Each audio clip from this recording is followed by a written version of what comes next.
20 লাখ, 50 লাখ, 1 কোটি, 2 কোটি, 5 কোটি, বলো কত টাকা চাই তোমার? পরশুরাম ধারাবাহিক সিরিয়ালে আজকে দেখতে পাবেন কাল কোর্টে কি বলবেন আপনি, একটা মামলা, একটা পরিবার আর এক সৎ মানুষের সামনে কোটি টাকার প্রলোভন। শিবপ্রসাদ কি বিক্রি হয়ে যাবে নাকি প্রমাণ করবে সততা এখনো বেঁচে আছে? এপিসোড শুরু হয় ভয়ঙ্কর টেনশনে। কোর্টে কাল থেকে শুরু হচ্ছে নন্দিনী মুখার্জির কেস।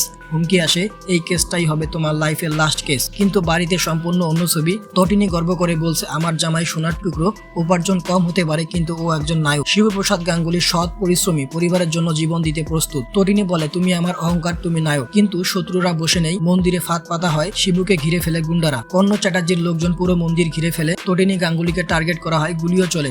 শেষ মুহূর্তে তটিনী শিবুকে সরিয়ে দেয়, গুলি তার বুকের বদলে ফুলের সাজিতে লাগে। শিবু বুঝতে পারে তার স্ত্রী কোনো সাধারণ গৃহবধূ নয়। কিন্তু আসল বিস্ফোরণটা ঘটে বাড়িতে। তটিনীর বাপের বাড়ির লোকেরা এসে কাঁদতে শুরু করে, কারণ কাল কোর্টে শিবু যদি সত্যি বলে তাহলে পরিবার ধ্বংস হয়ে যাবে। শাশুড়ি মা হাত জোর করে বলে একটা সুযোগ দাও, প্রমাণগুলো পুড়িয়ে দাও। তারপর আসে চরম প্রলোভন, 10 কোটি, 50 কোটি, 1 কোটি, কত টাকা চাই? স্পষ্ট প্রস্তাব, কেস তুলে নাও, টাকা নাও। আর তখনই তটিনী দাঁড়িয়ে বলে আমার স্বামী বিক্রির জন্য নয়, my husband is not for sale. Shibu কি কোর্টে সত্যি সব ফাঁস করে দিবে? নন্দিনীর কেসে কি বড় কোনো রাজনৈতিক বিস্ফোরণ হবে? আপনার কি মনে হয় শিবপ্রসাদ কি টাকার লোভে নরম হবে নাকি সত্যের পথে দাঁড়িয়ে পুরো সিস্টেম নাড়িয়ে দিবে? কমেন্টে লিখুন এবং এমন টান টান রিভিউ পেতে চ্যানেলটি সাবস্ক্রাইব করুন।